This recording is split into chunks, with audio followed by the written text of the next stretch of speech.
තෙරුවන් සරණයි සියලු දෙනාටම විභජ්‍යවාද ශාසන සමීක්ෂා ධර්ම මණ්ඩපයේ සමග ඔබ රැඳී සිටින්නේ. අද අපි සාකච්ඡා කරන්න ඉතාමත්ම වැදගත් වන තේමාවක් සීලය සහ දිට්ඨිය පිළිබඳව. ඔබ ඔබේ ජීවිතයේ සිල්වත් භාවයෙන් තහවුරු කරගන්නට කොච්චර උත්සාහවත් වෙලා තියෙනවද, කොච්චර උනන්දු වෙලා තියෙනවද?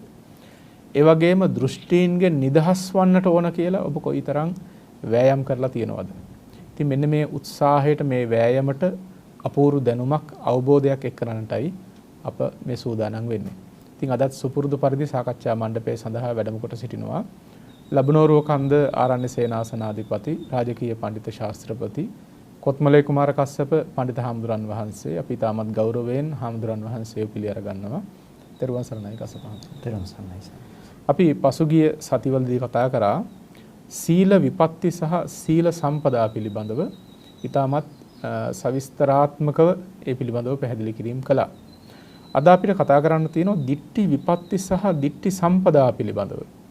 එක පැත්තකින් දිට්ඨිය කියන එක විපත්තියක්, තවත් පැත්තකින් බලනකොට ඒක සම්පදාවක් වෙනවා.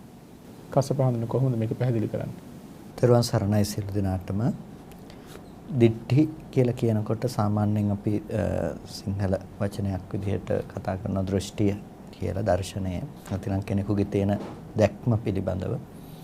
ඉතින් මේ දැක්ම කෙනෙකුගේ දෘෂ්ටිය සම්පත්තියක් නැත්නම් සම්පදාවක් විදිහට ලැබෙන ආකාරයක් තිබෙනවා. ඒ වගේම කෙනෙකුට ඒක ගන්නා ආකාරය අනුව විපත්තියක් වන්නට පුළුවන්කමක් තිබෙනවා. ඉතින් මේ දිට්ඨි කියලා කියනකොට මේ දිට්ඨි කියන මාතෘකාව බොහොම විශාල වපසරියක් තියෙන මාතෘකාවක්. දිට්ඨි පිළිබඳව හැඳින්වීමේදී මිච්ඡා දිට්ඨි ගත්තත් අපි සාමාන්‍යයෙන් දෙසටක් මිසදිටු පිළිබඳව කතා කරනවා. මේ සාකච්ඡා මාලාවේදීම මම හිතන්නේ අපි මේ දෙසටක් මිත්‍යා දෘෂ්ටි පිළිබඳව මුලින් හඳුනා ගන්නටත් යෙදුණා.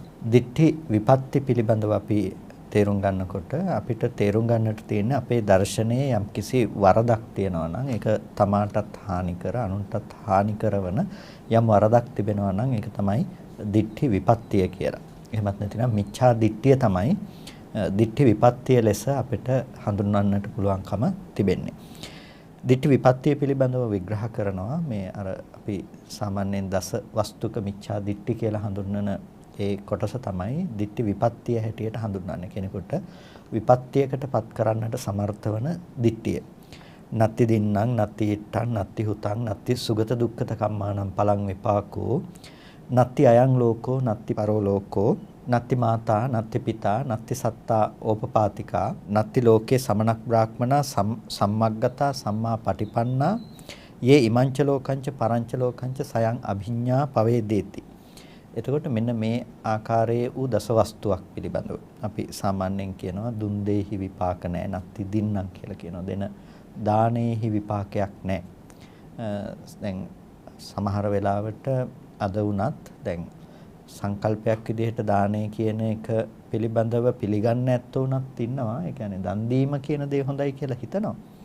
හැබැයි ඒකේ විපාකය පිළිබඳව හැඟීමක් නැහැ. ඒ ඔවුන් දන් දීම හොඳයි කියලා හිතන කෙනෙකුට යහපතක් වෙන නිසා පමණයි. කෙනෙකුට යහපතක් වෙන නිසා පමණක් දන් දීම හොඳයි. ඒක තව කෙනෙකුට යහපතක් වෙනවා. ඒකේ ලෝකේ මේ හොඳ දෙයක් තව කෙනෙක් දෙයක් ලබා ගන්නවා කියන්නේ ඒක හොඳයි කියලා. හැබැයි ඔහුගේ දෘෂ්ටියක් තියෙනවා නැත්ති දින්නම් කියලා. ඒ කියන්නේ දුන් දෙහි විපාක නැහැ කියන එක. දුන් දෙහි විපාක නැහැ කියන එක බලවත්ව යන මිච්ඡා දිට්ඨියක්. එයා කර්මය පිළිබඳව අවබෝධයක් නැතිකම නිසා තමයි නැත්ති දින්නම් කියන මිත්‍යා දෘෂ්ටියට පැමිණෙන්නේ. සමස්තයක් විදිහට ගත්තාම මේ භෞතිකවාදී මිනිසුන් ගොඩක් වෙලාවට මේ සංකල්පය තුළ ඉන්නවා. මොකද දැන් අපි මෙලෝ වශයෙන් හොඳ දේ කළත් නරක දේ කළත් ඒකේ මතු විපාකයක් ලැබෙන්නේ නැත්තම් ඒක තේරුමක් නැති දෙයක්. ඒ කර්මය පිළිබඳව කරන තැකීම කියලා උන් කල්පනා කරනවා. ඒ නිසා ඒක නොසලකා හැරලා උන් ජීවත් වෙනවා. ඉතින් මේකෙදී අර සමාජ සම්මුතීන් අනුව එකඟ වෙන පිරිසක් සහ එකඟ නොවන පිරිසකුත් ඉන්නවා. ඉතින් එකඟ නොවන පිරිස නොයෙක් අකුසල සමාදන් වීම තුළ නොයෙක් කර්මයන් සිද්ධ කරනවා. ඒ මිච්ඡා දිට්ඨි සමාදානයේ තුළ. මොකද උන් දකින්නේ අර හොඳ නරක කර්මවල විපාක තියෙනවා කියලා. ඒකට ඒ නත්ති දින්නම් කියනකොට දුන් දෙහි විපාක නැහැ, දෙන දානයේහි විපාක නැහැ කියන දෘෂ්ටිය තියෙනවා. කෙනෙකුට හිතෙන්නට පුළුවන් එහෙනම් ඒ කෙනා දුන්නොත් එයාට කුසලයක් සිද්ධ වෙන්නේ නැද්ද කියලා. එයා දානයක් දෙනවා. ඒකේ විපාක ගැන තැකීමක් නොකොට ඒකෙත් එයාට විපාකයක් නැත්තේ නැහැ. ඒකේ විපාකයක් තියෙන එකත් කුසලයක් තමයි දෙන්නට හිතනවා කියන එක කුසලයක්. හැබැයි ඒ යම් වෙලාවක ඒ කුසලයේ දෘෂ්ටියෙන් අපිරිසිදු වෙනවා. යම් වෙලාවකදී ඒ කුසලයේ දෘෂ්ටියෙන් අපිරිසිදු වෙනවා. කොහොමද ඕලෝය විපාක ලැබෙනවා කියන දේ පිළිබඳව ඔහු නොපිළිගන්නා සිතින් ඒ දෙස බලනකොට අර දිට්ඨියෙන් ඒක අපිරිසිදු කරනවා. දිට්ඨිය කියන දේ බොහොම භයානක දෙයක්. එතකොට අර කුසලය කියන එක අසංකිලිට්ඨ ධර්මයක් වුණාට ඒක ඇතුලේ කිලුටු නැති වුණාට අර කිලුටු වලින් ඇසුරු කරන්න පුළුවන්කම තියෙනවා. දිට්ඨිය කියන්නේ කිලුටක්. එතකොට අර කුසලය අර කිලුටු වලින් ඇසුරු කරන නිසා ඒ කුසලය ශක්තිමත් කුසලයක් බවට පත් වෙන්නේ නැහැ. ඒක ඊටාම දුර්වල කුසලයක් බවටයි පත් වෙන්නේ. ඒ කියන්නේ දැන් එක තැනකදී ඔහු ඥාන විප්‍රයුක්ත කුසලයක් කරගන්නවා. ඊට පස්සේ පස්චිම චේතනාව අපිරිසිදු කරගන්නවා. අපිරිසිදු කරගන්න එක තැනකදී ඔහුට ඥාන විප්‍රයුක්තයි. ඒ කුසලයේ ප්‍රඥාවේ දෙන්නේ නැහැ. ඒකට ඒ කියන්නේ කර්මයේ කර්මඵලයේ පිළිබඳ අවබෝධයක් නැතිකම නිසා. හැබැයි පසු අවස්ථාවේදී ඒ අරමුණු කරගෙන නැවත අකුසලයේ මගින් අරමුණු කරනවා. දිට්ඨිය පැත්තෙන් දැන් උපාදානයන්ගෙන් ඇසුරු කරනවා කියනකොට එයාට දිට්ඨි උපාදානෙ බොහොම බලවත් විදිහට ඒක ඇසුරු කරනවා. එතකොට මේ කුසලයේ කියන දේ එයාට මේ කෙලසීමට ලක් වෙනවා. ඒ නිසා කුසලය අසංකිලිටයි. හැබැයි අර සංකිලේශික ධර්මයන්ගෙන් ඒක කෙලසෙනවා. සංකිලේශික ධර්මයන්ගෙන් ඒක කෙලසීමට ලක් වෙනවා. එතකොට මේ කුසලය බලවත් වෙන්නේ නැහැ. කුසලය ඊටාම දුර්වල භාවයට පත් වෙනවා. ඒ නිසා නත්ති දින්නම් කියලා කියන්නේ දිට්ඨි විපත්තියක් කියලා කියනවා. ඒ ඔහුට ලැබෙන විපත්තියක් ඒක.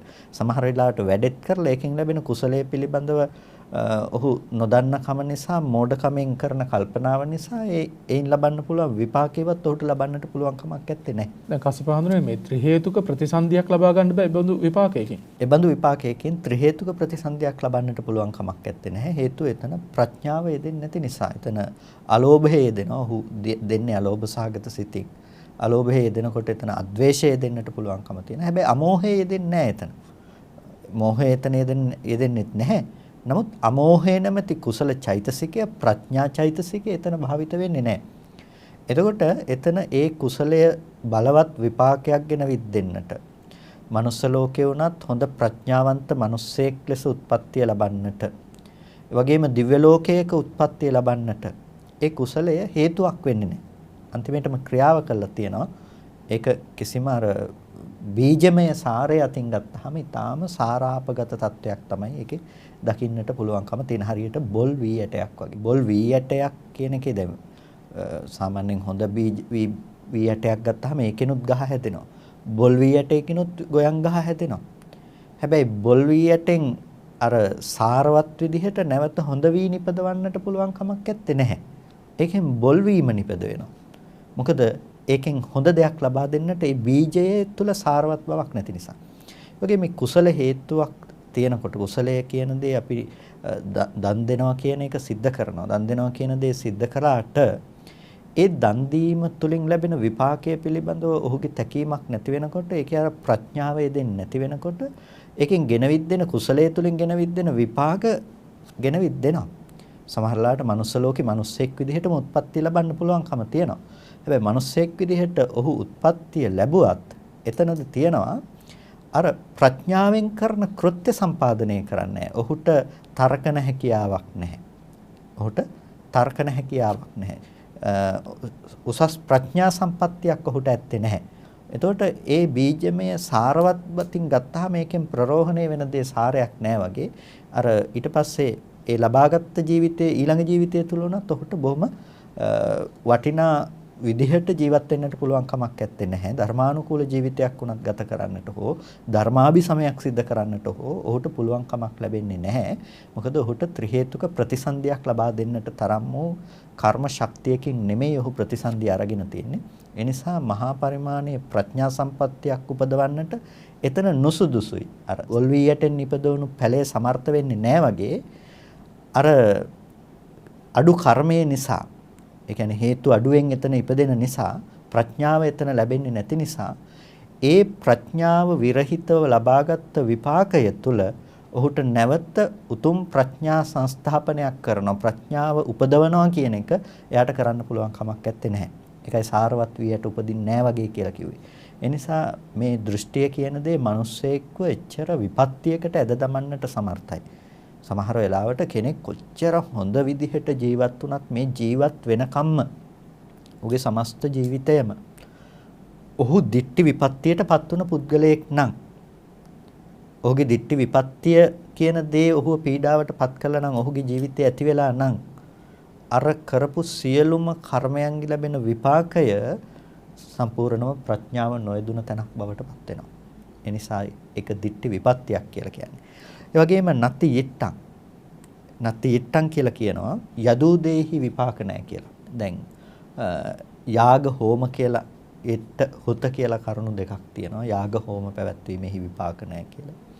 එතකොට යාගය කියලා කියනවා සාමාන්‍යයෙන් යදීම කියන දේ, හොතය කියනවා යම්කිසි ආකාරයකින් පුද පූජා පැවැත්වීම කියන එක. එතකොට දැන් අර සමහර වෙලාවට මේ මිච්ඡාදිට්ඨිය පිළිබඳව කතා කරනකොට අපේ සමාජයේ බොහොම වරදවා ගන්න තැනක් තමයි ඔය පුද පූජා පැවැත්වීම කියන එක පවා මිච්ඡාදිට්ඨියක් කියන සංග්‍රහයට දැමීම. පුද පූජා පැවැත්වීම කියන දේ මිත්‍යා දෘෂ්ටියක් කියන දෙයට දැමීම. අපි හිතමු දැන් දෙවියන් උදෙසා කරන පූජාවක් කවුරු හරි ගිහලා පළතුරු වට්ටියක් පූජා කරනවා කියලා. අපෝව මිච්ඡාදිට්ඨිය ඕන මේ ධර්මයේ යෙදෙන කෙනෙක් කරන්න කියලා ඒක අර මිච්ඡාදිට්ඨියක් හැටියට සලකනවා. අපිට එහෙම මිච්ඡාදිට්ඨිය අපිට ඕන විදිහට මිච්ඡාදිට්ඨිය වර්ගීකරණය කරන්න පුළුවන් කමක් නැත්තේ නැහැ. ඒක මිච්ඡාදිට්ඨියක් කියන සංග්‍රහයට නගන්න ඒක මිච්ඡාදිට්ඨියක් කියන තැනට ඇතුළත් කරන්නට නම් එයාගේ දෘෂ්ටිය විපරීත වන ආකාරය පිළිබඳව අපිට විශ්ලේෂණයක් කරන්නට සිද්ධ වෙනවා. එහෙම නැත්නම් ඒකෙල්ලේ අපිට කියන්න බෑ ඒක මිච්ඡාදිට්ඨියක් කියලා. මොකද දැන් ආදිය වගේ සූත්‍ර දේශනා අරගෙන බලනකොට මේ ආදිය සූත්‍රයේදී දක්වනවා යම්කිසි අවස්ථාවක ආර්ය ශ්‍රාවකයා තමන් මහන්සියෙන් උපයාගත් ධනය වියදම් කරන විධීන් පිළිබඳව පෙන්වා දෙනකොට එයා පංච බලි දත්තා හෝති බලි පහක් දෙනවා. මේකෙන් එක බලියක් තමයි දේවතා බලි දත්තා හෝති කියන්නේ. දෙවියන් සඳහා පුද පූජා පවත්වනවා කියන එක. ආර්ය ශ්‍රාවකයා තමා සතු ධනය වියදම් කරන විධි පෙන්වනකොට පෙන්වනවා දේවතා බලි දත්තා හෝති. එයා දේවතා බලි දෙනවා කියලා. එතකොට දෙවියන් සඳහා පුද පූජා කිරීම කියන එක මිච්ඡාදිට්ඨියක් නම් ආර්ය ශ්‍රාවකෙක් ඒ දේ සිද්ධ කරනවා කියන දේ කවදාවත් යෙදෙන්නේ නැහැනේ. ඒ නිසා ඒක මිච්ඡාදිට්ඨියක් කියන දෙයට යෙදෙන දෙයක් නෙමෙයි. දෙවියන් උදෙසා කෙනෙක් පූජාවක් කළා කියන පමණින්. එතකොට දෙවියෝ මේ ලෝකයේ පිළිබඳව යාමවල තියනවා මේක සාස්වත ලෝකයක්. මේ ආදී ලෙස දෘෂ්ටිගත වීමක් තියෙනවා නම් ඒ තුළ අන්න එතන මිච්ඡාදිට්ඨියක් යාගේ දෘෂ්ටිය පැත්තෙන් පනවන්නට පුළුවන්කම තියෙනවා. හැබැයි යම්කිසි කෙනෙක් මේ පළතුරු වට්ටියක් පූජා කරලා මේ තැනකට ගිහිල්ලා දීලා ඒක ඔස්සේ ලෞකික සුබ සාධනයක් බලාපොරොත්තු වුණා. Tamanට වෙන විපත්තියකින් ගැලවෙන්නට බලාපොරොත්තු වුණා. ලෙඩක් දුකක් හොඳ කරගන්නට බලාපොරොත්තු වුණා කියන එක නරක දෙයක් නෙමෙයි. ඒකෙන් කියන්නේ නෑ මේ ඒක මතම ජීවත් වෙන්නට කියලා. සමහර වෙලාවට මේ සමහරුන්ගේ මුළු ජීවිතේම දේවාල ගානේ ජීවත් වෙන එකකටපත් වෙලා තියෙනවා. මම හිතන්නේ ඒ ඇත්ත බොහෝ වෙලාවට මේ දෙවියන් කියන සංකල්පය පිළිබඳව කොහොමද කියන එක පිළිබඳව දන්නේ නැතිකම නිසා තමයි මේ විදිහේ තව තැනකට යන්නේ.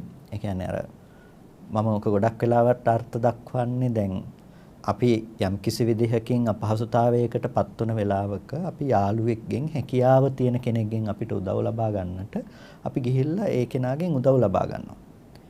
එතකොට සමහරු ඉන්නවා මේ තමන්ගේ සෝස්සායෙන් වැඩක් කරන්නේ නැතුව මේ අනුන්ට අතපාන එකෙන් විතරක් ජීවත් වෙන්න උත්සාහවත් වෙන පිරිසක්. අර දේවාල ගානේ ජීවත් වෙන පිරිස අන්නේ ඒ වගේ මේ තමන්ගේ සෝස්සාහය පිළිබඳව උන්ට විශ්වාසයක් නැහැ. ඒ නිසා අර මැත්තේම ජීවත් වෙන අය ඉන්නවා. ඒ නිසා එහෙම ජීවිතයක් ගත කරන්න කියන එක හෝ අනුබල දීමක් නෙමෙයි කරන්නේ. නමුත් මිච්ඡා දිට්ඨිය කියන එක පිළිබඳව අපි තේරුම් ගැනීමේදී සාමාන්‍යයෙන් දෙවියන් උදෙසා පූජාවක් කළා කියන එක මිච්ඡා දිට්ඨියක් වෙන්නේ නැහැ. ඒක සාමාන්‍යයෙන් ඒක ලෞකික දර්ශනය තුළ ඔහු බලාපොරොත්තු වෙන ලෞකික අර්ථ සාධනයක් තියෙනවා. ඒ අර්ථ සාධනය තුළ ඔවුන් ඒක බලාපොරොත්තු වෙනවා.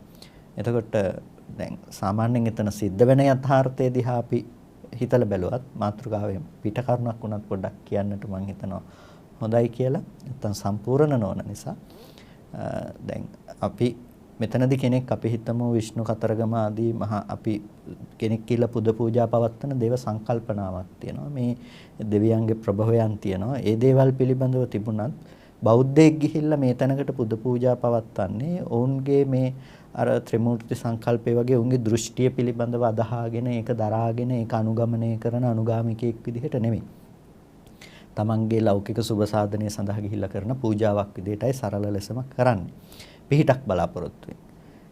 ඒක පිළිගන්න දෙවි කෙනෙක් ඉන්නවද නැද්ද කියන එක අපි වෙනම කතා කරන්නට ඕන දෙයක්. ඒක බොහෝ වෙලාවට විෂ්ණු දෙවියෝ හෝ කතරගම දෙවියෝ හෝ ඔහොම ඇවිල්ලා මේ ඔය දෙන පූජා පිළිගන්නට දෙවියෙක් ඇත්තේ නැහැ. නමුත් ඒ ස්ථාන අධිග්‍රහිත භූමාටු භූමිය ඇසුරු කරගෙන ජීවත් වෙන අර මේ බුදුරජාණන් වහන්සේ වෙලාවක දේශනා කරන මුල් රස ආග්‍රහණය කරන දෙවිවරු ඉන්නවා. පළතුරු වල ගන්ධය ආග්‍රහණය කරන දෙවිවරු ඉන්නවා. බොහොම මහේශාක්‍ය දෙවිවරු නෙමෙයි, බොහොම අල්පේශාක්‍ය දෙවිවරු. මේ විදිහේ දෙවිවරු ඉන්නවා. ඒ අයට පුද පූජා පවත්වනකොට ඒ අය ඇවිල්ලා ඒ පුද පූජා පිළි අරගෙන ඒ වෙනුවෙන් ඒ අය කළ හැකි යමක් තියෙනවා නම් කළා දෙනවා. කළ හැකි යමක් තියෙනවා නම් කළා දෙනවා. අපේ ඇත්තෝ ඉල්ලන ඒවා සමහර ඒවා මම හිතන්නේ මේ මහේශාක්‍ය දෙවියෙකුටවත් සම්පූර්ණ කරලා දෙන්න පුළුවන් කමක් නැති වෙයි. නමුත් අර ගිහිල්ලා ඉල්ලනකොට ඒ අයගේ සීමාව ඇතුලේ දෙයක් නම් ඒ අය උදව් කරනවා. ඒක තමයි ඇත්තටම සිද්ධ වෙන්නේ. හැබැයි හිතාගෙන ඉන්නවා අවල් දේවාලයට ගිහිල්ලා කළා පූජාවක් කළා විෂ්ණු දෙවියෝ පිහිටුණාය කියලා. ඒ දේව සංකල්පය එහෙමම තිබුණා වේ. නමුත් මෙතන සිද්ධ වෙන්නේ අර විදිහේ දෙයක්. අන්න ඒක අවබෝධ කරගෙන ඒක තේරුම් අරගෙන මේ පුද පූජාවක් පවත්වන්නේ දෙවියෙක් පිළිබඳව පිහිටක් ගිහිල්ලා ඔහු සරණ ගිහිල්ලා ඔහුගේ දෘෂ්ටිය අනුගමනය කරන අදහසකින් නෙමෙයි කෙනෙක් යාළුවෙක්ගෙන් උදව්වක් බලාපොරොත්තු වෙනවා වගේ දෙයක්. හැකියාව තියෙන කෙනෙක්ගෙන් උදව්වක් බලාපොරොත්තු වෙනවා වගේ දෙයක්. ඒ නිසා ඒක දෘෂ්ටිය හා සම්බන්ධ දෙයක් නෙමෙයි. නිසා ඒක මම හිතනවා අපි මේ බෙදා ගන්නට ඕනේ. ඒ දේවල් වලට මිච්ඡාදිට්ඨි කියලා අර ගර්හා කරන එක ගැන අපි ටිකක් කල්පනා කරන්නට ඕනේ. මම හිතනවා ඒක අනෝබෝධයෙන් සිද්ධ කරන දෙයක් කියලා. බුදුදහම තුළ මිච්ඡාදිට්ඨිය පිළිබඳව කරන වර්ගීකරණය පිළිබඳව තියෙන අනෝබෝධය තමයි ඒ ඔස්සේ අපට තේරුම් ගන්නට වෙන්නේ. ඊට පස්සේ මෙතන අපි කතා කරමින් හිටියේ නත්ති යෙට්ටං සහ නත්ති හුතං කියන එක. යාගේහි සහ පුදන ලද දේහි විපාක නැහැ කියන එක. බුදුරජාණන් වහන්සේගේ කාලේ නොඑක යාග හෝම පැවැත්වුවා. දෙවියන් උදෙසා කරන යාග සහ හෝම පැවැත්වුවා. ඒකෙදී මේ මන්ත්‍රාදිය කරලා ඒ පුද පූජා පැවැත්වීම තමයි යාග කියලා කිව්වේ. වෙනමම පිදීම් තිබුණා. ඒවලට කිව්වා හෝම කියලා. ඉතින් මේ විදිහට කරපු පුද පූජාවලදී යඥ සූත්‍රය වගේ කෝසල සංයුත්තේ තියෙන සූත්‍ර දේශනාවලදී බුදුරජාණන් වහන්සේ අකප යාග මොනවද කියන එක පිළිබඳව දක්වනවා. යම් යාගයක සතුන් නසනවා නම් මේ එළුවන් ගවයන් ආදී සතුන් ඝාතනය කරනවා නම් අනුන්ට පීඩා පමුණවනවා නම් අන්න ඒ වගේ යාග අධර්මිකයි. බුද්ධ ආදී සත්පුරුෂෝ ඒ බඳු යාගවලට එළඹෙන්නේ නැහැ.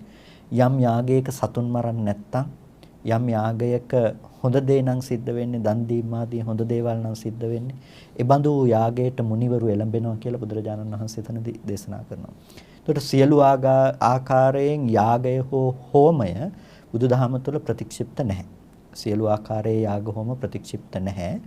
ඒ වගේම අනුමත කරන ලද යාග හෝමක් තියෙනවා. ඒ තමයි කාටවත් කරදරයක් නොවන දන් දීම ආදී හොඳ පැත්තෙන් සිදු කරන යම් දේවල් තියෙනවා නම් ඒක බුදුදහම තුළ පවා අනුමත කරන ලද දෙයක්. එතකොට මෙතනදී විපත්තියක් කියලා කියන්නේ කෙනෙක් හිතනවා නත්ති යෙට්ටං නත්ති හුතං. යාගේ හිත් විපාක නැහැ.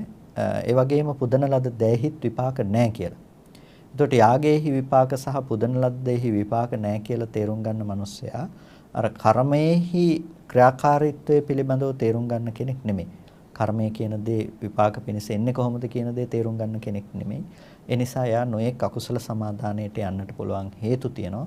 ඒකයි ඒක දිට්ඨි විපත්තියක් හැටියට ඇතුළත් කොට දක්වන්නේ. දැන් මෙතන කසපහඳුනේ අර අපි දෙවියන් පිළිබඳව කතා කරපු නිසා ඒක මම හිතන්නේ පැහැදිලි කිරීම වැදගත් වෙනවා. දැන් දෙවියන්ට යාග හෝම පවත්වනවා කියනකොට දැන් ලංකාව වගේ රටක අපි ගොඩක් වෙලාවට අපේ මිනිස්සුયો ඇසුරු කරන අර Hindu දේව සංකල්පයන්ගෙන් එන දෙවියන්ව.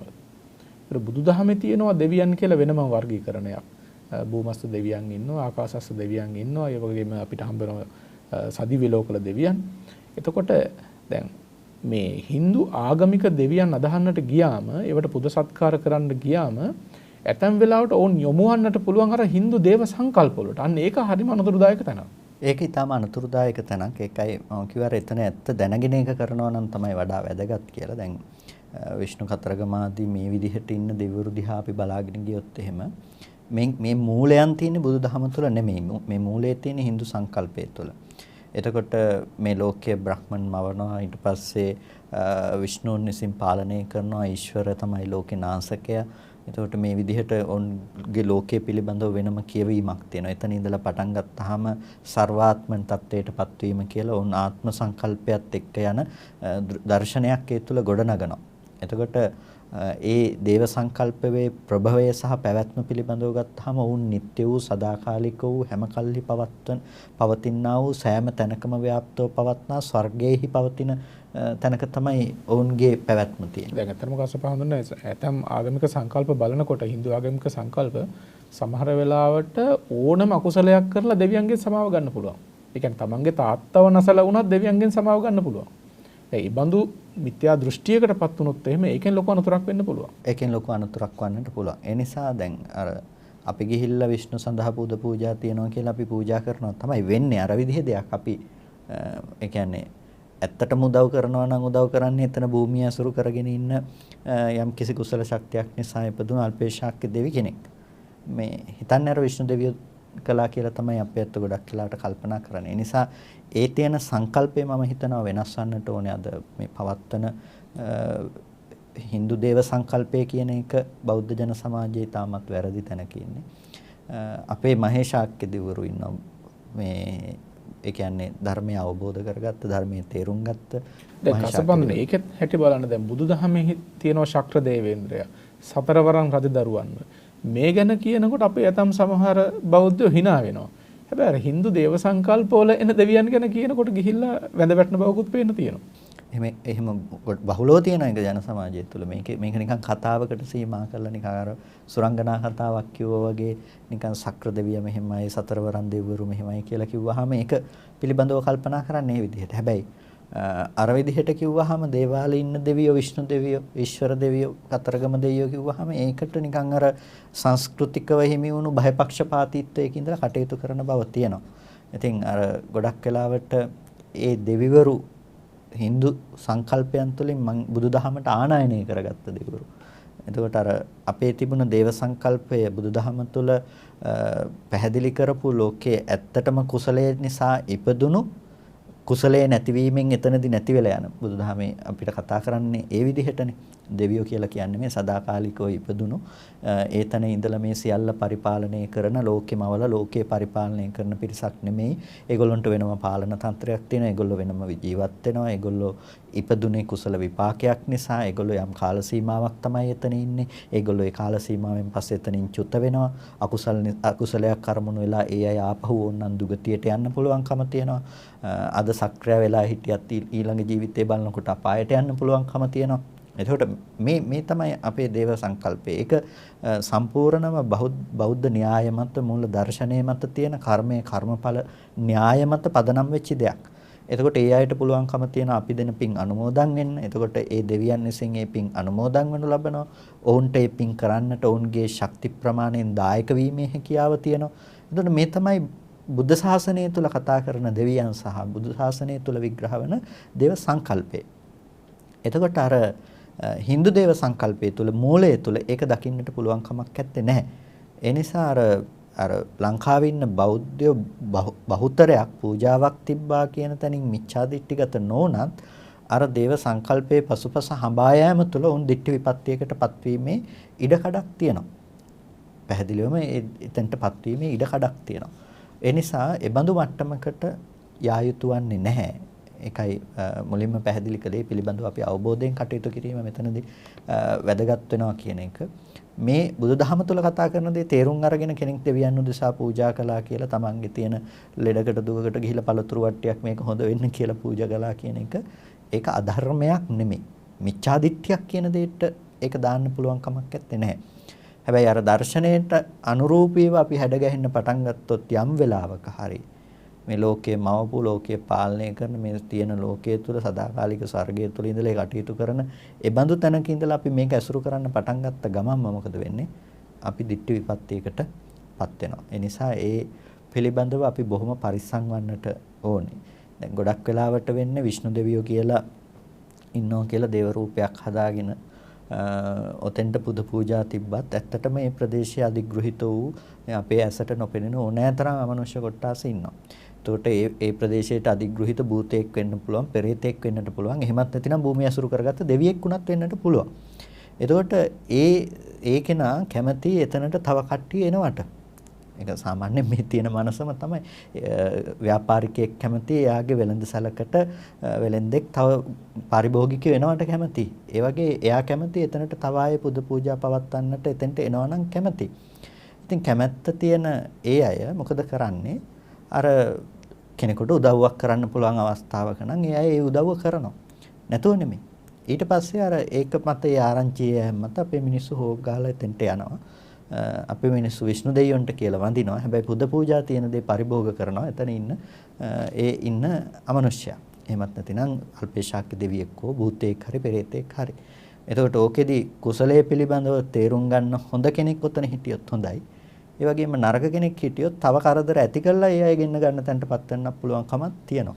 ඒ නිසා ඔය දේවල් පසුපස හඹා යෑම කියන දේ එච්චරම ප්‍රඥා ගෝචර දෙයක් නෙමෙයි. ඒකයි සෝත්සාහය පිළිබඳව මම හිතනවා හිත තැබීම තමයි වැදගත් වෙන්නේ. ඒක කාටවත් ඒකෙන් හානියක් වෙන්නේ නැහැ. ඒ නිසා අපි කාටවත් යටත් වෙන්නෙත් නැහැ. දැන් හරියට මේ අපි ගිහිල්ලා මේ ණය ගත්තාම අපේ රටට වෙලා තියෙන තත්ත්වය වගේ තත්ත්වයක් වෙනවා. අන්තිමේටම සමහර වෙලාවට ওই දේවල් පස්සේ යන්න ගියාම අනවශ්‍ය විදිහට ඒ දේවල් පස්සේ යන්න ගියාම. නිසා ඒවා තේරුම් අරගෙන දැනගෙන අපි සිටීම ඉතාම වැදගත්. මේ නිසා මිච්ඡාදිට්ඨියක් කියන සංග්‍රහයට දාන්න බෑ. අපිට පොළතුරු වට්ටියක් ගිහිල්ලා පූජා කළ පමණින් ඔවුන්ගේ චේතනාව ක්‍රියාත්මක වෙන්නේ මොන විදිහටද?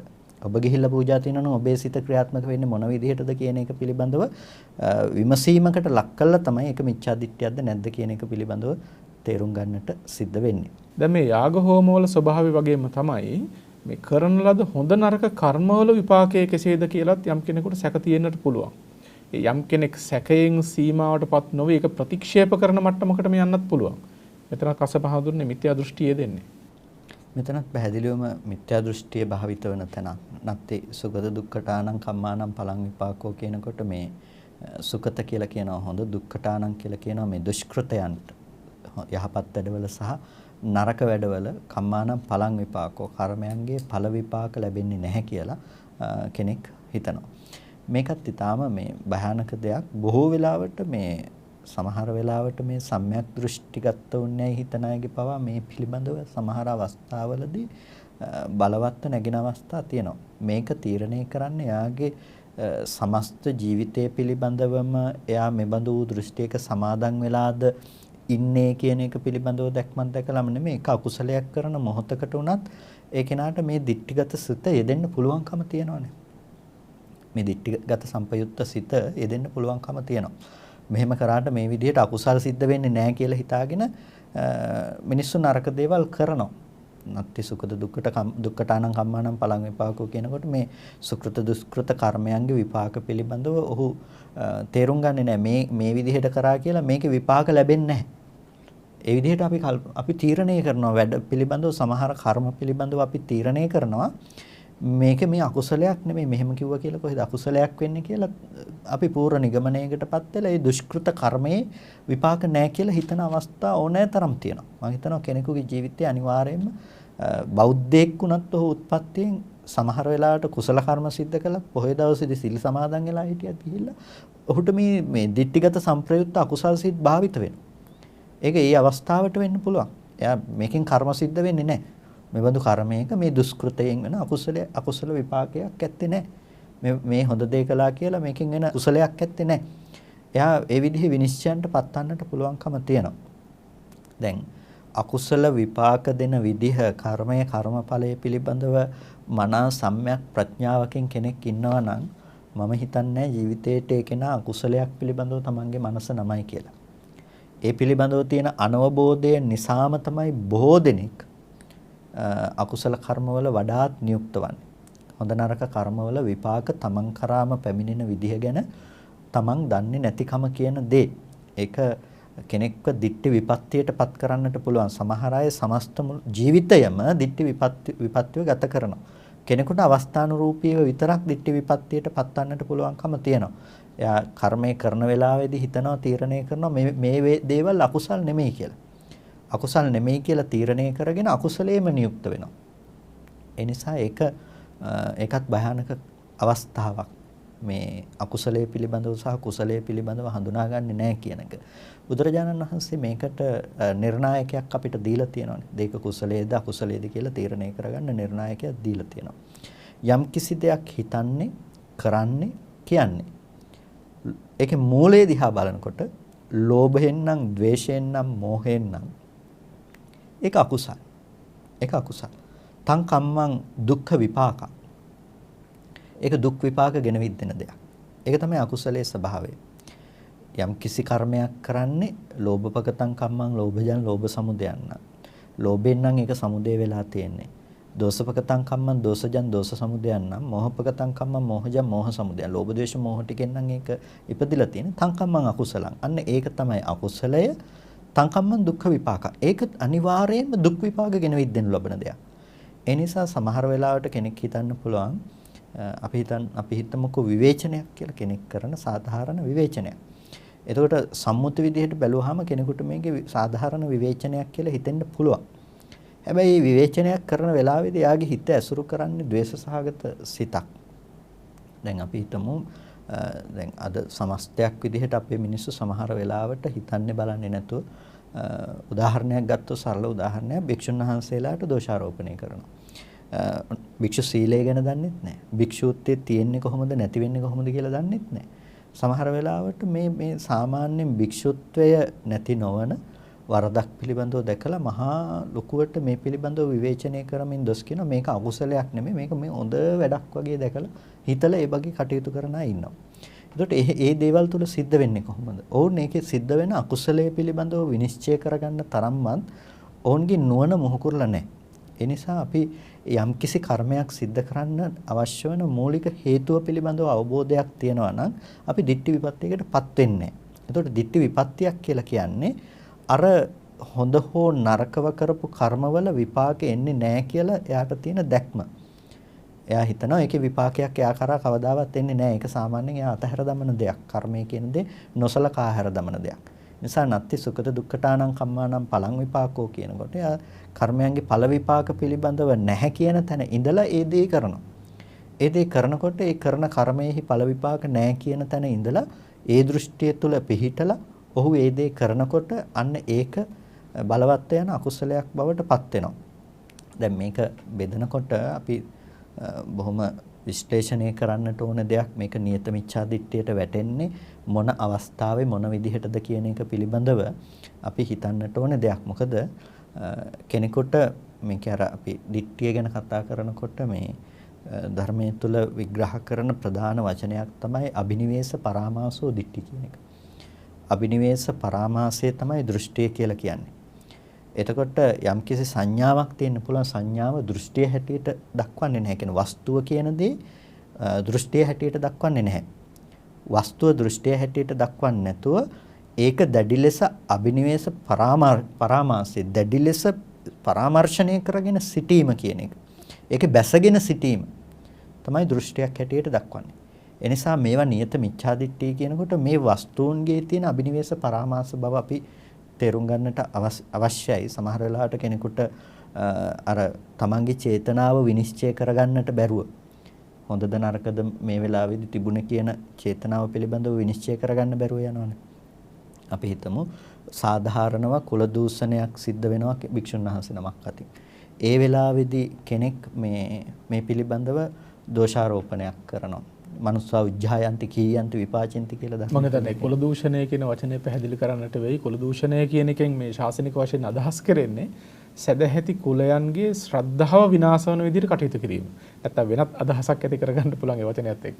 ඒක ඊටම මේ ශාසනය තුළ බොහොම කතාබස් කරන වචනයක් සහ බොහෝ විනය කාරණාවන්ට පදනම් වන කාරණාවක් තමයි සදැහැති කුලයන්ගේ සිත් දූෂණය වෙන විදිහට සිත අපිරිසුදු වෙන විදිහට ශාසනය පිළිබඳව සංඝයා පිළිබඳව සිත් නොපහන් වන විදිහට යම් කෙනෙක් කටයුතු කරනවා නම් ඒ බඳු භික්ෂුවන්ගේ පැවැත්මක් කුල දූෂණය කරන භික්ෂුවක් හැටියට හැඳින්වෙනවා. එතකොට දැන් ඒ වගේ අවස්ථාවකදී අර මිනිස්සු උජ්ජායන්ති කීයන්ති විපාචින්ති කියලා කියන මිනිස්සු නුගුණ කියනවා දොස් කියනවා. එතකොට අන්න ඒ දෝෂාරෝපණය වුණ අර අබිනිවේෂ පරාමාසය කියන දන පරාමර්ශණය කරගෙන කරන දෙයක් නෙමෙයි. ඒ නිසා ඒවා ඔක්කොම මේ කෙලින්ම දොස් කියපු ගමන් මිච්ඡා දිට්ඨි කියලා දාන්න පුළුවන් කමක් නැත්තේ නැහැ. නමුත් ද්වේෂසිතක් යෙදුනොත් ඒ ද්වේෂසිත අකුසලයක් කියන එක අපි තේරුම් ගන්න ඕන දෙයක්.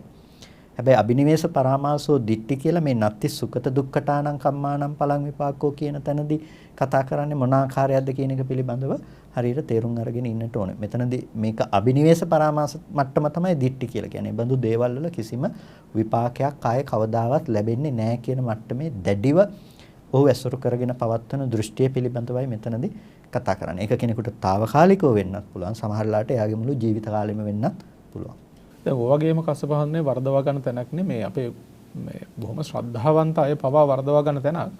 රුවන්වැලි සෑය වගේ මේ ප්‍රධාන චෛත්‍ය රාජන් වහන්සේලාට බොහෝ දෙනෙක් කපුරුක් පූජා කරනවා. අර චෛත්‍ය වටේට එක්ක බෞද්ධ කොඩි වර්ණයෙන් හෝ චීවර වර්ණයකින් හෝ කංචුකයක් පළඳනවා. දැන් මෙහෙම අපි ගත්තොත් මහසෑයට එක දවසකට කංචුක ගණනාවක් පළඳවනවා. දැන් මේ දිහා දැකපු සමහර උදවිය ඒව පිළිබඳව අනවශ්‍ය විවේචනයකට යනවා. චෛත්‍යයට මොකටද මේ වගේ රෙදි පොරවන්නේ? ඒක චෛත්‍යයකට පූජා කළාට වඩා හොඳයිනේ වෙනත් තැනකට දුන්නා නම් මෙන්න මේ වගේ වචන ප්‍රකාශ කරන මේ බෞද්ධයන් පවා. ඇත්තෙන්ම ඔවුන් නරක නිසා නෙමෙයි ඒ පිළිබඳව තියෙන අවබෝධයක් නැතිකම නිසා. ඒක ඊටාම මේ බෞද්ධ තේරුම් ගත යුතුම තැනක් තමයි කෙනෙකු කරන කර්මයක් පිළිබඳව අපි මේ පැත්තෙන් සිතුවිලි ඇති කරගෙන Taman නිකන් අහක ඉඳලා ඒ අකුසල් සිද්ධ කරගන්නේ කියන එක පිළිබඳව. කෙනෙකුට එයාට හැකියාවක් තියෙනවා. එයාට හැකියාව තියෙන නිසා එයා අරගෙන ගිහිල්ලා සෑයට පූජාවක් කරනවා. එතකොට එයාගේ හැකියාව, එයා හිතන විදිහ, එයා එතන ඇති කරගන්නේ අලෝභ දෝස සමෝහ සහගත සිතුවිලි. ඒ නිසා ඒක අපිට ප්‍රශ්න කරන්නට පුළුවන් කමක් නැත්තේ නේ.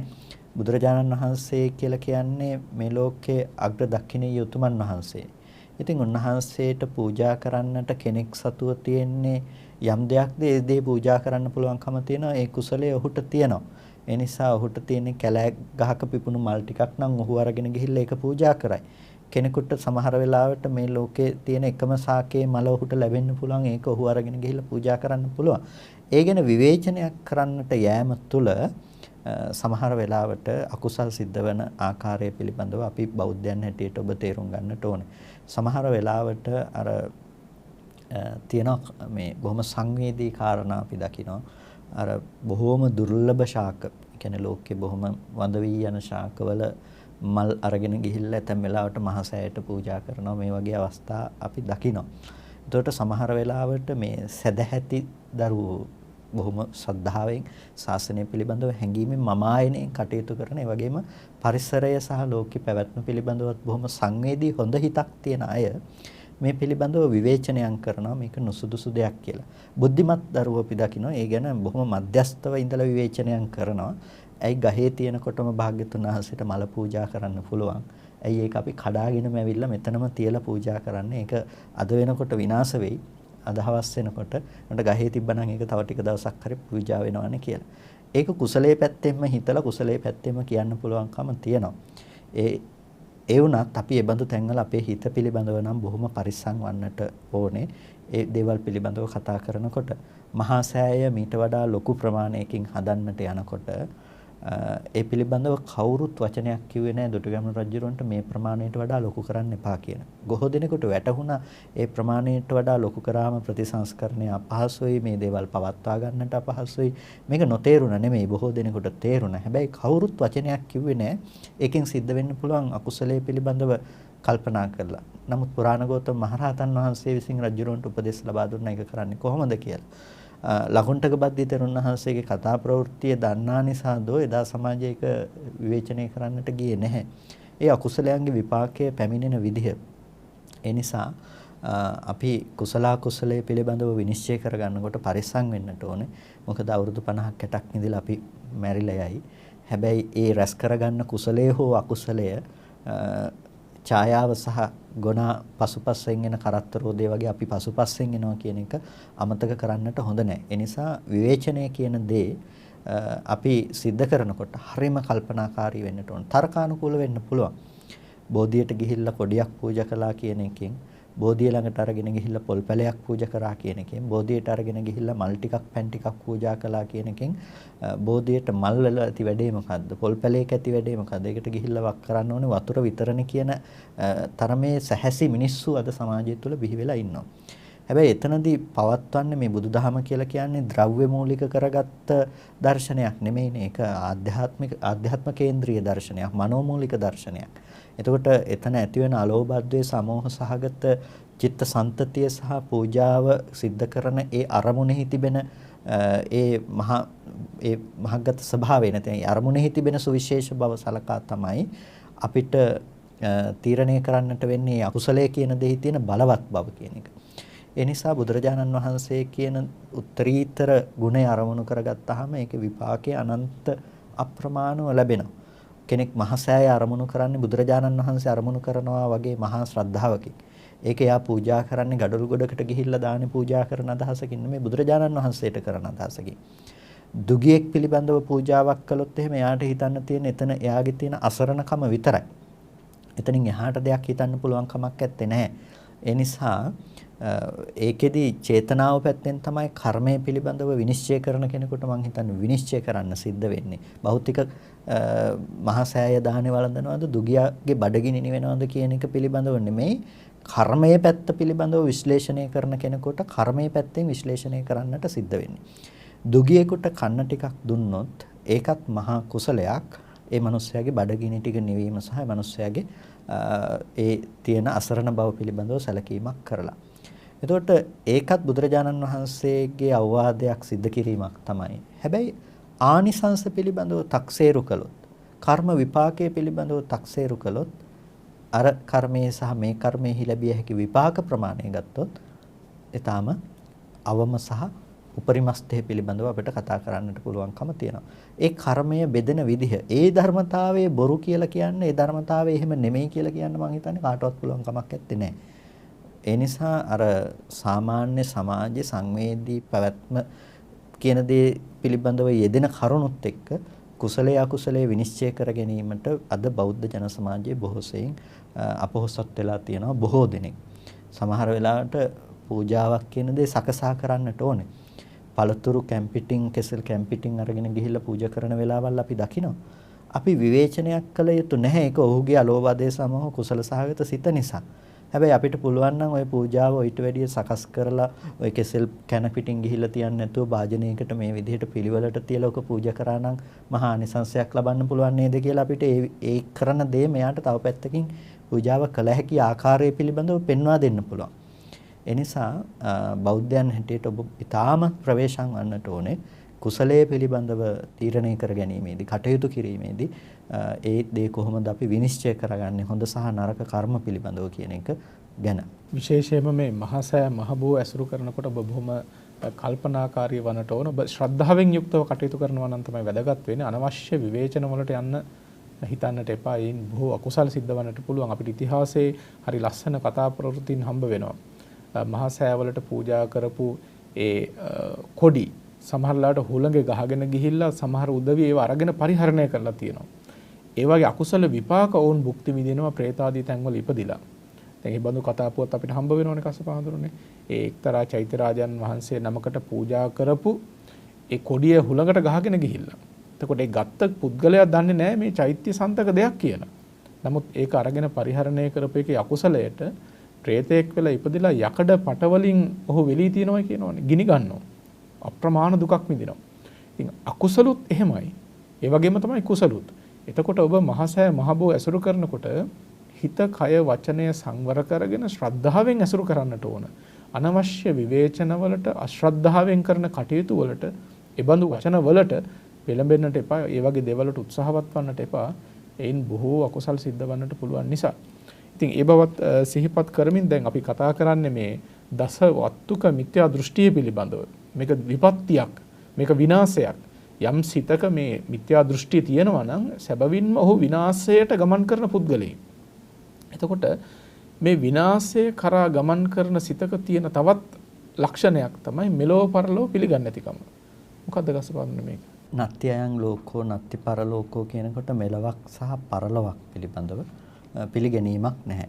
මෙලොව නැහැ, නත්ති අයං ලෝකෝ, නත්ති පරලෝකෝ කියන පරලොවක් නැහැ කියලා. ඒකට මෙලොව සහ පරලොව කියලා දෙයක් නැහැ කියලා ඔහු ගන්නේ. දැන් ලෝකේ පැවැත්ම ඔහු පිළිගන්නේ ගොඩක් වෙලාවට අර භෞතිකව ද්‍රව්‍යාත්මකව පිළිගන්න අය. එය මරණින් මත්තේ අපි යම් තැනකට ප්‍රතිසන්දි වශයෙන් යනවා කියන දේ පිළිබඳව දැන් පරලොව යනවා කියන්නේ ඒකට නැත්තම් මේ තවත් මොනවා හරි දෙයක් වෙනවා කියන එක නෙමෙයිනේ.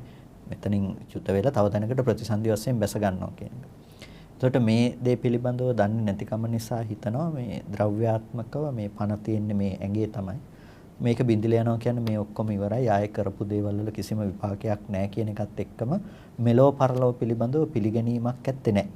එතකොට මෙලෝ සහ පරලෝ පිළිබඳව පිළිගැනීමක් නැති අර පේන්න තියෙන දේ විතරක් පිළිගන්න මිනිස්සුන්ට පොදුවේ ඇති වෙන දෙයක් තමයි මේ මෙලවත් පරලවත් නැහැ කියලා ගන්න එක. ඕන් පිළිගන්නේ මේ පේන්න ඇහැට පේනවා නම් පේන්න තියෙන ටික තමයි. හැබැයි ඕන් නොපෙනෙන සංසිද්ධීන් පිළිබඳව පිළිගන්නවා. දැන් ඉලෙක්ට්‍රෝනයක් කවදාවත් ඇහැට දැකලා නැති මිනිස්සු ඉලෙක්ට්‍රෝන තියනවා කියලා විද්‍යාඥයා කිව්වහම ඒක පිළිගන්නවා. ප්‍රෝටෝන එකක් තියෙනවා, පරමාණුවක් තියෙනවා කියලා කිව්වහම කවදාවත් ඇහැට දැකලා නැති මිනිස්සු ඒක පිළිගන්නවා.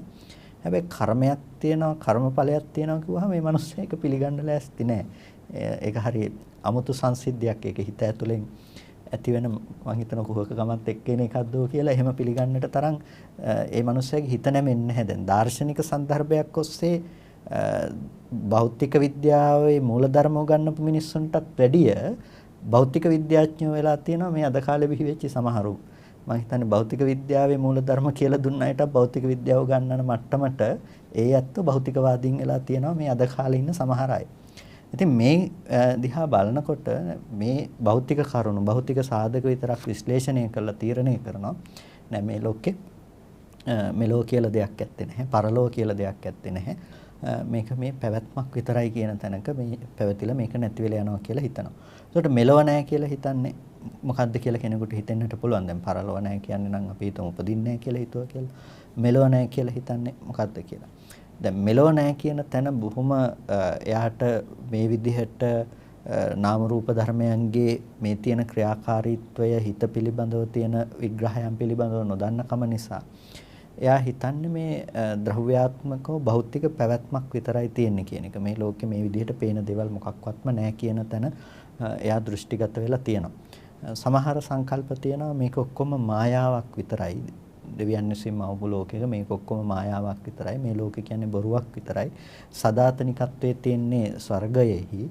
එතකොට මෙතන හැසිරෙන විදිහ අනුව විනිශ්චය කළා ස්වර්ගයට හෝ එහෙම නැතිනම් අපායට කෙනෙක් වැටෙනවා. මේ තමයි විනිශ්චය අවස්ථාව හැටියට එහෙම විග්‍රහ කරන දර්ශන ලෝකේ තියෙනවා. එතකොට කෙනෙක් හිතාගෙන ඉන්නවා ඒ අනුව හොඳ තැනකට හෝ නරක තැනකට යන්න මේ විනිශ්චය සඳහා අපිට ලබා දීලා තියෙන අවකාශය. ඕන් පිළිගන්නෙත් නැහැ මෙලොවක් තියෙනවා කියලා. ඕන් පිළිගන්නෙත් නැහැ පරලොවක් තියෙනවා කියලා. ඕන් පිළිගන්නේ මේ ආත්මයන් සඳහා විනිශ්චය සැපයීම සඳහා තිබෙන අවකාශයක් හැටියට. අන්න ඒ බඳු ආකාරයේ නොඑක් විපරීත දෘෂ්ටීන් තියෙනවා ලෝකෙ තුල. අන්න ඒ බඳු දේවල් තමයි මේ දක්වන්නේ මේ මෙලොවක් නැහැ පරලොවක් නැහැ කියලා ඇති කරගත්ත දෘෂ්ටීන් විදිහට. ඒ වගේම නත්ති මාතා නත්ති පිතා අම්මා තාත්තා නැහැ කියලාත් කෙනෙක් හිතනවා. එතකොට අම්මා තාත්තා නැහැ කියලා කියන්නේ දැන් අපි සාමාන්‍ය විදිහට ගත්තොත් නම් S2කට අම්මා තාත්තා කියන දේ දකින්න පුළුවන් මේ මවය මේ පියාය කියලා. හැබැයි කෙනෙක් හිතනවා මේ දැන් සතර මහා ධාතුවේ කොහෙද අම්මා වෙච්ච සතර මහා ධාතු තියෙන්නේ? අර මක්කලි ගෝසාල එදා වාදයක් ප්‍රකාශ කරන්නේ. එයා කියනවා මේ තියෙන සතර මහා ධාතු. එතකොට මේ කෙනෙක් පිහියෙන් මැන්නොත් එහෙම සතර මහා ධාතුවක් අස්සෙන් සතර මහා ධාතුවක් ගියා විතරයි. මරන්නෙක්ව මරුන් කන්න කෙනෙක්වත් හිටියේ නැහැ. එතන කාටද අකුසල් සිද්ධ වෙන්නේ? ඒකට මෙන්න මේ විදිහට හිතන අයට දැන් ලෝකේ අම්මා තාත්තා නැහැනේ. පදාර්ථ ටිකක් විතරක මූලද්‍රව්‍ය ටිකක් මිසක එතන අම්මා තාත්තා කියන බවක් ඇත්තේ නැහැ. ඒ නිසා නත්ති මාතා නත්ති පිතා මේ ලෝකේ මව්පියෝ නැහැ කියලා කෙනෙකුට දෘෂ්ටියක් ඇතිවන්නට පුළුවන්. මේවා ඊටාම භයානක, ඊටාම කෙනෙක්ව දුගතියටම දාන්න පුළුවන් නියත මිච්ඡාදිට්ඨියේ තිබෙන ලක්ෂණ තමයි මේ ලක්ෂණ. පස්පන්න ඒ වගේම තියෙන එකක් තමයි නත්ති මාතා නත්ති පිතා කියන එකත් එක්කම ඒ මවට පියාට කළ උපකාරයේ හෝ අපකාරයේ විපාකයක් නැහැ කියන එකත්. ඕක අනන්තරයේ අකුසලයකට වැටෙන තරම් බලවත් කාරණාවක්. බලවත් කාරණාවක්. මවට කළ දෙෙහි විපාක නැහැ, පියාට කළ දෙෙහි විපාක නැහැ කියලා. මොකද මව පියා නැත්තම් මවට කරපු දේ විපාක නැහැ. එයා දකිනවා අම්මා තාත්තා ඉන්නවා කියලා සමහරලාට ඒ කරන දෙෙහි විපාක නැහැ කියලා දකිනවා. නියත මිච්ඡා දිට්ඨියේ තියෙන භයානක බව තමයි මේ අංග 10 අංග සම්පූර්ණ අංග 10 මෙයාගේ ජීවිතයේ සම්පූර්ණව තියෙන්න ඕනේ කියලා නියමයක් ඇත්තේ නැහැ. මේකෙන් යම් කොටසක් ඇසුරු කරගෙන එයාගේ දෘෂ්ටිය පවතින්න පුළුවන්. අන්න ඒකයි අපි පරිස්සම් වෙන්නට ඕනේ තැන. සමහරලාට මේකේ අර ඒක කරුණු ටිකක් පිළිබඳව විතරක් ඔහුගේ දර්ශනය තියෙන්න පුළුවන්. ඒ නිසා දැන් කෙනෙක් ඉන්න පුළුවන් නැති මේ සුගත දුක්ඛටානම් කම්මානම් පලං විපාකෝ කියන තැන. හැබැයි යා ලෞකික වශයෙන් අම්මට තාත්තට බොහොම හොඳින් සලකන්න පුළුවන්. ක්‍රියාවක් විදිහට ඒ දේ කරන්න පුළුවන්කම තියෙනවා. හැබැයි ඔහු හොඳ නරක කර්මෙහි විපාක පිළිගන්න තැනක නැහැ. එතකොට වක්‍රාකාරයෙන් අනිත් අංගයන්ගේ සම්පූර්ණ වීම පිළිබඳව අපිට දක්වන්නට පුළුවන්කම තියෙනවා. හැබැයි එතන සිද්ධ වෙන කාරණේ තමයි මේකෙන් ටිකක් වුණත් කීපයක් වුණත් සම්පූර්ණ වීම තුළ ඔහු නියත මිත්‍යා දෘෂ්ටියට පැමිණි පුද්ගලයෙක් හැටියට හිතන්නට පුළුවන්කම තියෙනවා. ඒ වගේම නත්ති සත්තා ඕපපාතිකා කියලා තියෙනවා. සමහර අය පිළිගන්නේ නැහැ මේ ලෝකේ ඕපපාතික සත්වයෝ ඉන්නවා කියන එක. ඕපපාතිකයි කියලා කියන්නේ පෙරපොන් ආයතන විදිහට සමහර සත්වයෝ උපදිනවා. මේ හැමෝම උපදිනවා. බොහොම සරල සිද්ධියක් කියන එක නෙමෙයි මේ කියන්නේ. මේක තාම විරල සිදුවීමක්. කලාතුරකින් වෙන සිදුවීමක්. ඒක ලේසියෙන් ඇතිවන දෙයක් නෙමෙයි. එතකොට නමුත් ඕපපාතික සත්වයන්ගේ පහළවීම තියෙනවා. දැන් දෙවියෝ උපදිනවා ඕපපාතිකව. ඇතැම් මිනිස්සුයෝ උපදිනවා ඕපපාතිකව.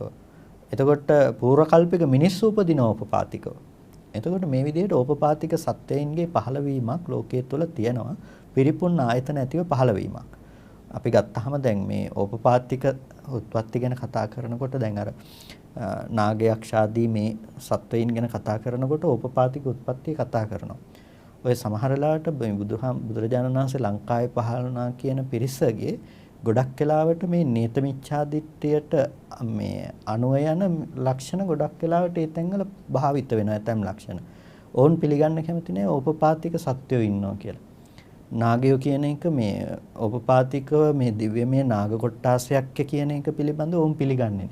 ඕන් කියන්නේ ඒක මිනිස්සු කියලා. ඒ නිසා අර ශාසන ධර්මයේ තියෙන නාග කොට්ටාස යක්ෂ කොට්ටාස පේත කොට්ටාස මේ ඔක්කොම පටලගෙන ඉන්නවා. ඒවා මිනිස්සු කියන එක දක්වලා අර ඕපපාතික උත්පත්තිය පවා ප්‍රතික්ෂේප කරන තත්ත්වයටපත් වෙනවා. ඒ කියන්නේ අර දිව්‍යමය නාග කියන එක හිතාගෙන ඉන්න හුඹහේ ඉන්න නෑ කියලා. පැහැදිලිව මේක තමයි දිව්‍යමය නාග කියන එක හිතාගෙන ඉන්නවා මේ හුඹහේ ඉඳලා මේ එළියට ඇවිල්ලා පෙනේ කරලා විතරක් ඇතුළට යන ණය තමයි මේ දිව්‍යමය නාගයන් කියලා කියන්නේ. කියන තැනක ඉඳලා අදහස් ඇති කරගෙන තියෙන ඇත්තෝ ඉන්නවා. ඒ නිසා නත්ති සත්තා උපපාතික සත්වෝ නැහැ කියලාත් නීත මිච්ඡා දිට්ඨියෙහි කොටසක් තියෙනවා. ඒ වගේම නත්ති ලෝකේ සමනක් බ්‍රාහ්මණ මේ ලෝකේ සමනක් බ්‍රාහ්මණයෝ නැහැ කොහොමයිද? සම්මග්ගතා සම්මා පටිපන්නා සම්මග්ගතා හොඳින් ගමන් මාර්ගයක් ඇතිව හොඳින් පිළිපන්න නිවැරදි මාවතකට පිළිපන්න මෙලවත් පරලවත් සයන් අභිඤ්ඤා සච්චිකත්වා පවේදින්ති. තමා විසින්ම මෙලවත් පරලොවත් පිළිබඳව දැනගෙන ප්‍රකාශ කරන සමනක් බ්‍රාහ්මණයෝ නැහැ. ඒකට කියලා මිත්‍යා දෘෂ්ටියකටපත් වෙනවා දැන්. ඒකට බුද්ධ ආදී සත්පුරුෂයන් පවා පිළිගන්නේ නැති තැනකටපත් වෙලා මේ ලෝකයේ පරලොව පිළිබඳව කරපු සම්පූර්ණම දේශනාව හෝ ඒ සඳහන් කරපු දේවල් බොරුය කියලා ප්‍රතික්ෂේප කරන තත්වයටපත් වෙනවා. ඒකත් නියත මිච්ඡා දිට්ඨියේ ස්වභාවයක්. ඒකට අයං උච්චති දිට්ඨි විපatti මේ තමයි දිට්ඨි විපatti. මේකට සබ්බාපි මිච්ඡා දිට්ඨි විපatti. සියලුම මිච්ඡා දිට්ඨි විපatti කියලා ඇතුළත් කරන්නට පුළුවන්කම තියෙනවා. සියලුම මිත්‍යා දෘෂ්ටි දිට්ඨි විපත්තියක් විදිහට. ඒ නිසා මේ කතා කළේ ප්‍රධාන වශයෙන්ම මේ ඇසුරු වන තැන් පිළිබඳව. එන ලෞකික වශයෙන් ඔබ ජීවත් වෙනකොට ඔබේ දිනදා ජීවිතය තුළ ඔබට මේ බඳු ආකාරයේ දෘෂ්ටි ඕනෑ තරම් උපදින්නට පුළුවන්කම තියෙනවා. ඒ නිසා ඔබ හිත පිළිබඳව ඊටාම ප්‍රවේශමෙන් යුක්තව කටයුතු කරන්නට කියලා සිහිපත් කරන්නට ඕනේ මේ දිට්ඨි විපත්තීන්ටපත් නොවන විදිහට. දිට්ඨි විපත්ති සහ දිට්ඨි සම්පදා පිළිබඳව සාකච්ඡා කරන්න පටන් ගත්තම දිට්ඨි විපත්තිය ගැනම කොච්චර කතා කරන්න දේවල් තියෙනවද? දැන් කසප හඳුරෝ පැයක් තිස්සෙහි මේ දිට්ඨි විපත්තියක තියෙන ස්වභාවය, ඒ දිට්ඨි විපත්තියෙන් යෙදෙන්නේ කොයි ආකාරයෙන්ද කියන එක පැහැදිලි කරේ. මේ ගැන මේ පැයක් නෙමෙයි තව බොහෝ කාලයක් කතා කරත් විග්‍රහ කරන්නට කරුණු කාරණා තියෙන ඔබට ඉතාමත් වැදගත් වන දැනුමෙන් සන්නද්ධ වෙන්න අවබෝධයෙන් සන්නද්ධ වෙන්න ඒ දැනුමත් අවබෝධයත් එක්ක ඔබේ විමර්ශනාක්ෂියත් යොමු කරලා ඔබේ ජීවිතයට අදාළ දහම් කරුණු යොදා ගන්න එකයි කරන්නට තියෙන්නේ. ධර්මානුධර්ම ප්‍රතිපත්තිය තුලින් තා ඉක්මනින් මේ සංසාර ගමන නිමා කරගන්න එකයි ඔබ සියලු දෙනාගේම ප්‍රධානම කාර්ය විය යුත්තේ. ඉතින් ඒ බවත් සිහිපත් කරමින් අදට අපේ කාල වේලාව නිමා වෙලා තියෙන නිසා සාකච්ඡාව නිමාවටපත් කරනවා. අදත් සුපුරුදු පරිදි සාකච්ඡා මණ්ඩපයේට වැඩම කොට ඔබට කරුණු පැහැදිලි කළ ලබනෝරුව කන්දාරන්න සේනාසනාධිපති රාජකීය පඬිතු ශාස්ත්‍රපති කොත්මලේ කුමාර කස්සප පඬිත හාමුදුරන් වහන්සේට ඔබ විශේෂයෙන් පුණ්‍ය අනුමෝදනා කර සිටිනවා. ඒ වගේම අද මේ වැඩසටහනේ දායකත්වයේ ගැන කටයුතු කරන පින්වතුන් පිළිබඳව සිහිපත් කරන්නට ඕන. පමුණුගම අලුබව මුල්ල අංක 229 5 පදිංචි ශාන්ති නාගහතොට මහත්මිය, සෝමා ජයසිංහ හා පුෂ්පා නාගහතොට මහත්මිය ඇතුළු පවුලේ සියලු දෙනා විසින් මෙහි දායකත්වයේ ගැන කටයුතු කරනවා. අරමුණු වශයෙන් නැති කරගෙන තියෙනවා. පී.ඩී. සෝමදාස පියතුමා මීට වසර 10කට පෙර කාල යාත්‍රා කළ ඒ වගේම WD ABL පියා හා රුසිලින් කොළඹගේ මෑණියන්ට ඒ වගේම WD ජේන් ආච්චි අම්මා සහ PH ගවුනේරිස් සීයාටත් PH ජයතුංග මාමා සහ KD ඇග්නස් පුංචි අම්මා ඇතුළු මෙලෝ පරලෝගත වර්ග පරම්පරානුගත සියලු ඥාති හිතයිශීනට පින් පැමිණීමට බලාපොරොත්තු වෙනවා. ඒ වගේම සෙත් ශාන්ති ප්‍රාර්ථනා කිරීමට අපේක්ෂා කරනවා. සෝමා ජයසිංහ මෑණියන් ඇතුළු සුජීවත්ව වාසය කරන පවුලේ සෑම සියලු දෙනාටම නිදුක් නිරෝගී සුවය සහ ඊතා ඉක්මන් භවයකදීම මේ ධර්මය අවබෝධ කරගෙන සසරෙන් මිදීමට ලැබේවා කියලා. ඒ වගේම රට වෙනුවෙන් දීපදූ සියලුම රණවිරුවන්ටත් පූජ්‍යපාද ගංගොඩවිල සෝම හාමුදුරන් වහන්සේටත් මේ සාකච්ඡා මෙහෙවන අපේ ගෞරවනීය හාමුදුරන් වහන්සේ ඇතුළුව සියලුම මහා සංඝරත්නයටත් ඒ වගේම බෞද්ධ මාධ්‍යාලයේ නිර්මාතෘවර අපවත් වී වදාළ පූජනීය දරණාගම කුසල ධම්ම ස්වාමින්ද්‍රයන් වහන්සේටත් පුණ්‍ය අනුමෝදනා කිරීමට බලාපොරොත්තු වෙනවා. ඊ타ත්ම කල්යාණ අදහසින් යුක්තව. ඉතින් කල්පනා කරගන්න රැස් කරගත්ත මේ අති උදාර කුසලානිසංස ධර්මයන් ප්‍රථමයෙන්ම ලෝසසුන් ආරක්ෂා කරන ඔබ අප ආරක්ෂා කරන දෙවියෝ මේ පිං සතුටින් සාදුනාදයෙන් අනුමෝදන් වෙත්වා. ඒ වගේම සඳහන් කළ ඥාතීන් ප්‍රධානව ඔබ සියලු දෙනා නමින් මිය ගිය මෙලෝ පරලෝගත වර්ග පරම්පරානුගත සියලුම ඥාති හිතයිශීනුත් පින් කැමැති හැම සත්වගත් මේ පිං සතුටින් සාදුනාදයෙන් අනුමෝදන් වෙත්වා. දුකින් මිදී සුවපත් වී ලෞතුරු නිවනින් සැනසීම ලබත්වා. ඒ වගේම ආශිර්වාද කිරීමට බලාපොරොත්තු වෙන පින්වත් සෑම සියලු දෙනාටත් දායකත්වයේ ගැන කටයුතු කරන පින්වතුන්ටත් ධර්ම ශ්‍රවණය කළ ඔබටත් සදේවක ලෝකයාටත් කුසල ධර්මයන්ගේ බලයෙන් නිදුක් නිරෝගී සුවපත් භාවය චිරජීවනයේ සැලසේවා. සියලු යහපත් ප්‍රාර්ථනා සමෘද්ධ වේවා. දෙලවත් යහපත් වේවා. පාප මිත්‍ර ආශ්‍රයෙන් දුර වෙලා සත්පුරුෂ ආශ්‍රයම සැලසේවා. ලෞතුරු නිවනින් සැනසෙන්නට මේ පින් හේතු වාසනා පාරමී වේවා. සියලු දෙනාටම තෙරුවන් සරණයි.